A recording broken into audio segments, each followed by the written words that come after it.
Assalamualaikum warahmatullahi wabarakatuh. Waalaikumsalam. Selamat pagi, salam sejahtera bagi kita semua.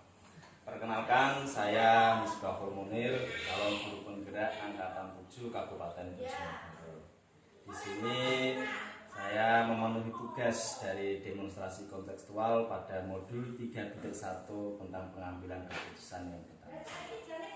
Di sini pagi ini saya sudah ada di bahan ini, yaitu yang pertama Bapak Muhammad Riono SPD MMPD. Beliau adalah Kepala SMP Negeri 1 Sumberjo, Bojonegoro.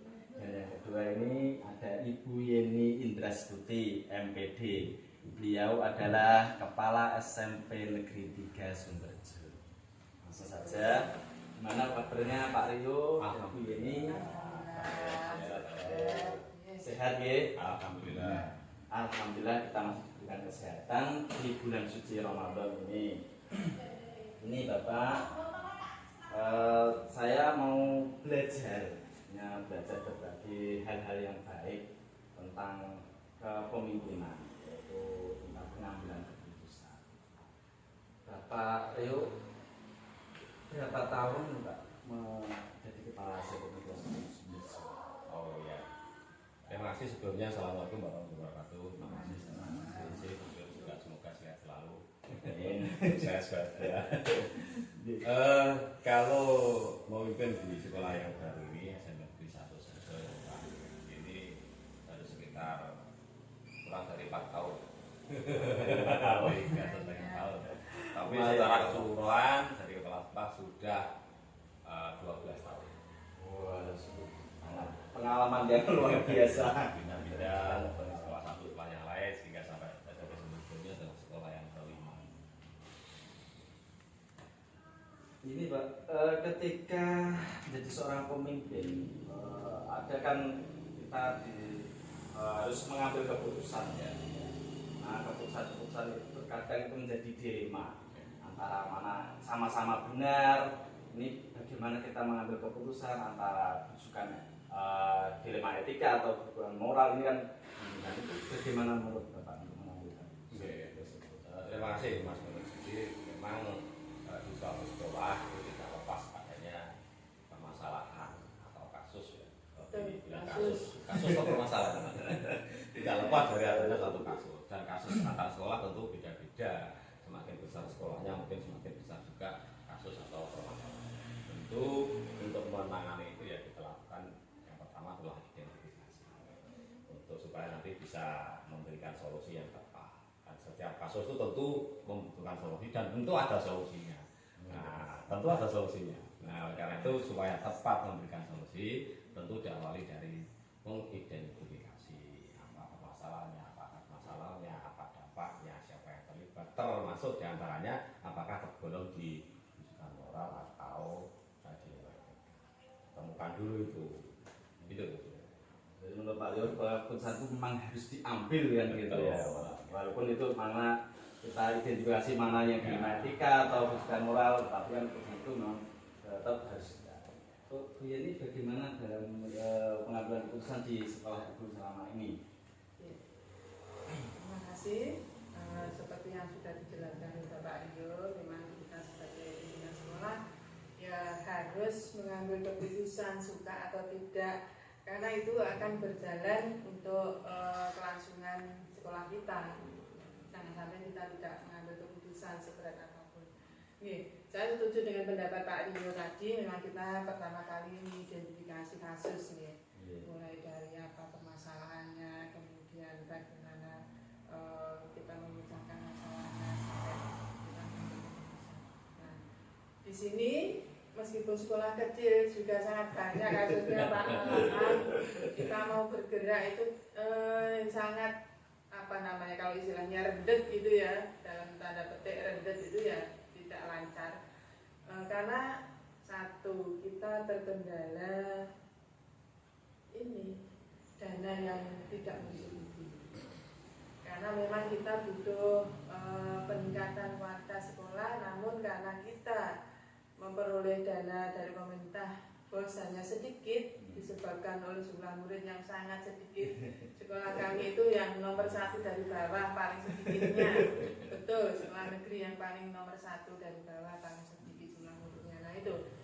Nah, misalnya saja kita mau mengambil kegiatan ini apa itu ini drum band untuk pertunjukan memperingati 17 Agustus.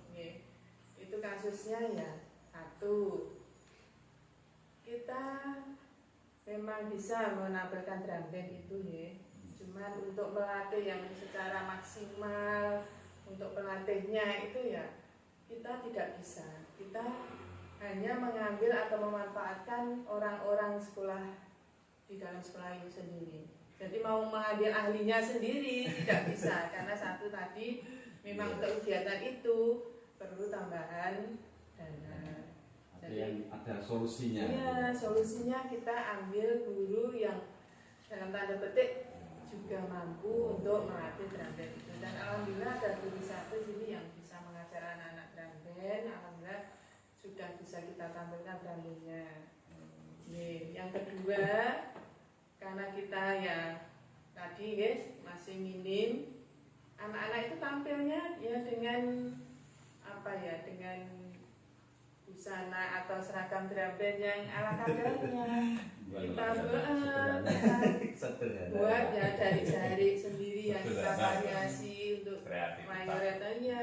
Terus yang pesertanya ya cuma baju olahraga, terus diberi selempang sendiri atau begitu saja. Jadi intinya baik sekolah besar maupun sekolah yang kecil itu tetap ada tantangannya kan itu Pak ya. Bagaimana kita bisa menjalankan sekolah itu dengan minimal penganggaran. Di sekolah kecil seperti itu. Dan alhamdulillah kalau insya Allah di sini sedikit-sedikit sudah peningkatan kualitas. Ya, dalam mengambil keputusan kan ini ada dasar lah, kan ada dasar dari mungkin berpihak pada murid, dan nilai-nilai kebajikan dan juga yang bertanggung jawab. Nah, dari Mas Nabil ini tadi kan dalam kasus itu dilemanya ada, tetapi kan ada solusinya, yaitu memang kebutuhan murid itu yang diutamakan, walaupun dengan solusi yang lain mengajak guru di sini yang mampu untuk mengampu drum band tersebut. Betul, karena gini Mas, kalau kita ingin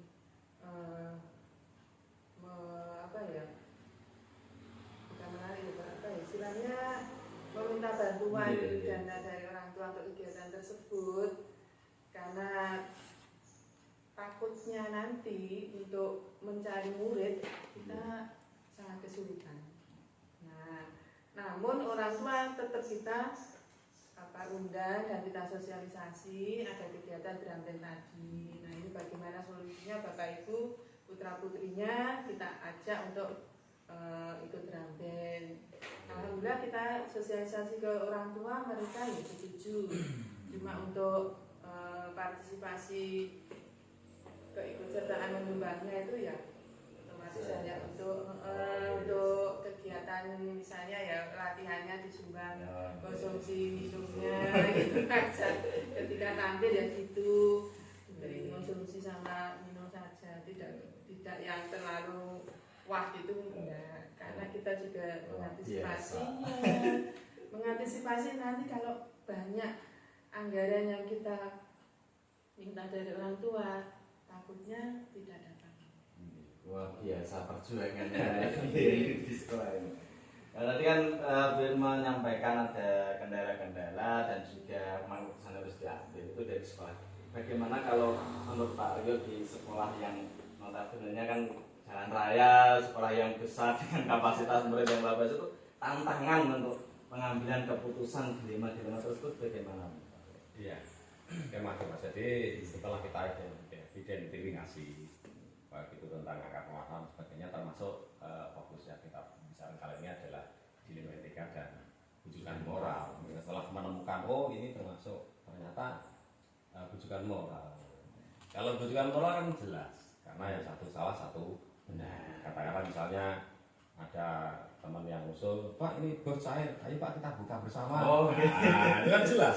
Jelas. Lalu Pak ini waktunya hari raya, bos saya Pak untuk THR Pak. Nah, untuk THR aja. Nah, itu jelas karena ketika ini keputusan ini diambil, ini melanggar jelas. ketika maka tidak harus tidak diambil keputusan itu. Kita harus mengambil yang sesuai dengan aturan. Itu jelas kalau rujukan moral. Nah, kalau misalnya itu termasuk pada dilema etika, nah ini agak sulit karena sama-sama benarnya gitu ya. Sebenarnya. Tapi sudah disampaikan oleh Mas Munir, kalau menemui hal yang sama-sama benarnya, bagaimana? Ya kita ambil keputusan yang berdampak pada murid, gitu.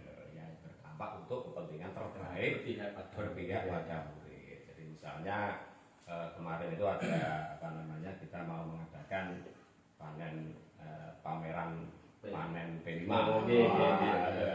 Ada 2 guru senior. Ya, siapa yang harus kita jadikan ketua ya? Nah, ini kan kita harus pilih-pilih ya. Siapa yang kita jadikan ketua ya? Misalnya yang satu ini guru senior, ini pintar ngomong, pintar koordinasi dengan bapak ibu yang lain pintar, tapi di sisi lain kurang cekatan. Ya, tidak menguasai IT, gitu ya. Kemudian ada satu lagi yang dia juga senior. Pintar IT cekatan tapi tidak bisa ngomong kemana. Nah ini kan yang mana yang kita pilih. Nah maka kita harus memikirkan mana yang terbaik untuk kepentingan murid. Nah dengan dilema itu maka kita harus memutuskan mau tidak mau kita putuskan. Nah kalau saya justru menggunakan yang trilema. Jadi kita tidak menggunakan dua-duanya, kita ambil alternatif yang ketiga. Ambil canom sing penak karo anak, sing apa? Sing akrab dengan anak-anak, anak muda yang akrab dengan anak-anak. Nah itu nanti yang bisa menggerakkan anak gitu ya. Jadi bisa boleh diambil di luar itu namanya trilema. Jadi intinya seperti itu. Ya memang kepala sekolah sekarang itu dihadapkan dengan dilema-dilema tersebut, ada solusi yang diambil kan gitu. Yang jelas dasarnya tadi Pak Leo menyampaikan dasarnya ini kepentingan murid kan gitu. Setelah dilakukan keputusan itu tanggung jawab. Terima kasih. Selanjutnya gini Pak. Ketika kita mengambil keputusan kan ada tahapan-tahapan tadi identifikasi. Kalau kasus itu bisa diidentifikasi dan dalam waktu yang lama, artinya prosedur-prosedur dari 9 itu dilakukan prosedur ini legal formal enggak atau ini adalah menyalahi aturan atau tidak, ini kan ada tahapannya. Untuk jadwal-jadwal tertentu dalam mengambil keputusan itu apakah perlu waktu yang lama, terus bagaimana ketika ada suatu keputusan yang diambil itu harus sekarang diambil itu pengalaman Pak Leo dan Bu Yeni selama ini bagaimana ketika ada gini ini harus saya ambil sekarang, tidak butuh nanti dipikir saja ini kasus ini mana yang benar dulu ya kan kelamaan karena pada ibaratnya kata gini siswa itu sudah menjadi korban ketika jatuh di sekolah katakanlah gitu sudah berdarah lah ditanya ini yang benar yang mana atau kan mesti kita tolong yang penting korban itu kita angkut gitu. Bagaimana kalau menurut Pak Leo dan Bu ini ketika ada suatu kasus yang memang harus diambil seketika itu, apakah dasarnya itu seperti gimana ini dulu terima kasih. Kalau memang satu kasus itu ada diambil secara spontan mendadak atau butuh waktu lama, tetap kita sebagai pimpinan tetap komunikasi dengan bawahan kita. Kalau secara mendadak tidak mungkin kita mengumpulkan semuanya, tapi hanya beberapa yang kira-kira merupakan stakeholder di sekolah ini. Contoh yang tadi misalnya ada siswa jatuh, nah kita hubungi kesiswaan, kemudian bagian UKS juga kita koordinasi bagaimana ini anak ini jatuh misalnya patah sampai. Nah kita koordinasi, kemudian diambillah solusi misalnya anak itu harus segera kita bawa ke puskesmas terdekat Bu. Terus pengangkutannya bagaimana? Siapa? Nanti saya antar bisa begitu dari itu monggo kita ambil keputusan sekarang anak dibawa ke puskesmas terdekat dengan diantar terus bapak atau ibu ini kita ambil seperti itu. Itu kasusnya nanti belakangan. Ya, karena butuh penanganan untuk siswa dulu kan berpihak pada siswa dulu. Nah setelah selesai nanti ya misalnya kalau jatuhnya karena mungkin tabrakan dengan orang lain atau teman lain, nah kita secara kekeluargaan dulu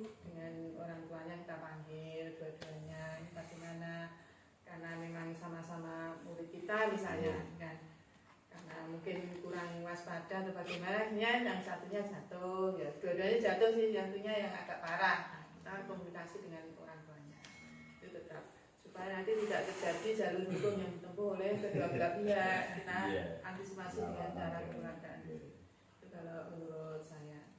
Rasa keadilan, rasa kasihan kan Iya, betul, kasihan, ya, betul. di rumah tersebut. Untuk Pak Ryo mungkin bisa berbagi tentang pengambilan keputusan yang sifatnya mendadak ya itu ya. Terima kasih. Jadi termasuk dari hasil apa tadi identifikasi itu termasuk itu keputusan ini harus segera diambil sekarang atau masih bisa ditunda besok-besok. Ya, memang ada dua keputusan ini yang bisa ditunda besok-besok, maka kita masih sempat untuk koordinasi dengan teman-teman gitu. Itu kalau misalnya putusannya harus diambil langsung ya kita ambil keputusan langsung. Kalau di sekolah kami keputusan yang misalnya yang harus diambil itu masih besok-besok, kita punya program sudah semua kita briefing kita itu kan kemudian kita kumpulkan di manajerial. Ini dalam rangka mengambil keputusan-keputusan yang sifatnya reguler dan masih bisa masih bisa untuk nanti. Tapi kalau kemudian event ada kejadian mendadak, namanya apa? Insidental. Kalau ada kejadian insidental tos gitu ya seperti ini nanti mau tidak mau harus kita ambil keputusan itu sekarang juga. Gitu. Dan sekali lagi dasarnya adalah demi kepentingan terbaik anak. Kita ambil keputusan itu demi kepentingan terbaik anak. Mungkin satu atau dua orang yang saya ajak bicara. Dan di samping itu saya lebih mengandalkan insting dan pengalaman. Nah ini perlu jam terbang berarti Pak ya. Insting dan pengalaman. Jadi ini perlu. Jadi mungkin tidak ada di teori 9 prinsip dan sebagainya itu enggak ada. Tapi dengan jam terbang tadi saya sampaikan pengalaman. Oh kalau ini begini, kalau ini begini, kalau ini begini. Ini membuat kita semakin cepat mengambil keputusan. Ini enggak ada di insting perlu. Jadi ini pernah saya sampaikan kepada fasilitator atau apa namanya instruktur. Boleh pakai, boleh silakan kalau memang itu benar tujuannya untuk kepentingan terbaik. Jadi saya sering menggunakan insting dan pengalaman untuk mengambil keputusan yang secara langsung. Inilah yang ilmu baru bagi saya, bagi semua dalam mengambil keputusan ternyata ada. Jadi seperti gini Mas, selanjutnya. Seperti menjadikan belajar nyopir. Oke lah misalnya ketika kursus dengan diajari ketika mengurangi perjalanan harus menginjak dulu kopling, kemudian masuk satu, masuk dua. Kemudian ketika sudah menyopir beneran di jalan, apa ya harus baca itu? Kan tidak, harus pokoknya ini rasa gini aja kan, sehingga los sudah lagi membaca buku panduan kan. Nah itulah memimpin sebuah lembaga sekolah juga begitu. Mungkin awalnya masih kita sinau, ini lebih. Tapi nanti sudah berjalannya waktu, ya sudah, jalan ini masuk 2, masuk 3 ya sudah. Itu pakai insting dan pengalaman saja. teruji. Jadi ya kalau memang ada butuh waktu kan kita berarti ada seseorang yang bisa kita ajak untuk ya beberapa pesan, paling tidak tim manajer yang membantu kita, membantu kita itu memang perlu juga. Saya setuju dengan diri kita kafe berlaku. Tapi kalau memang harus sekarang ya berarti ya itu, tapi ada dasar dari basikan tadi ya ya memang keputusan itu menurut Ali bin Abi Thalib kan gitu loh. Ketika seseorang itu terlalu memikirkan akibat dari pengambilan keputusan atau tindakan itu ya sampai kapanpun juga tidak akan bisa berani. Menurut Ali bin Abi Thalib kan seperti itu. Ya terima kasih Pak Ryo dan Bu Yeni atas ilmu berbagi baik tentang pengambilan keputusan ini. Nah, terakhir Saya dan Bu Yeni tentu dengan bisa mengerti. Oh iya. Dengan ini bisa mengerti mana-mana yang dikira nanti mungkin baik bisa diterapkan ketika nanti suatu saat dengan jadi pemimpin. Memang begini kan, memang guru bergerak kan disiapkan untuk menjadi seorang pemimpin. Oleh karena itu muncul di modul 3 itu membekali memang calon pemimpin. Yaitu setelah tergerak di modul 1 kemudian bergerak di modul 2, modul 3 itu menggerakkan di modul 3 itu. Jadi di dibekali untuk ilmu-ilmu kepemimpinan. Nah, alhamdulillah sudah berhasil masuk ke modul 31. Apa yang kamu utarakan, saya utarakan, ya, awal sampai akhir. Jadi kalau kita runtut ya, satu, jangan lupa dimulai dengan identifikasi dan harus cepat. Tidak perlu lama-lama, identifikasi harus cepat. Ya, jadi pernah saya sampaikan kepada teman yang awal mula jadi kepala sekolah baru, kebetulan kita komunikasi, minta saran. Jangan sampai lama-lama ngenok, istilah saya ngenok. Ya. Ngenok itu apa? Ngeklik di tempat itu. Saya beri waktu 3 bulan. Maksimal 3 bulan harus sudah bisa ngeklik di tempat itu. Kalau lebih dari 3 bulan belum bisa ngeklik, berarti ada gagal dari seorang. Gagal. Kenapa kemudian ada muncul program 100 hari? Itulah 3 bulan pertama. Kan sering kita dengar program 100 hari apa? Kenapa 100 hari? Itu diilhami dari program 3 bulan harus bisa ngeklik seorang pemimpin. Seperti baut, seorang pemimpin itu harus dalam waktu tidak boleh sampai lebih dari 3 bulan, harus bisa klik. Nah, sehingga nanti dalam perjalanannya tinggal muter kiri, muter kanan, ngendoli, seperti itu. Kalau sampai 3 bulan belum bisa klik, ya gagal pemimpin. Nah, itulah kan muncul.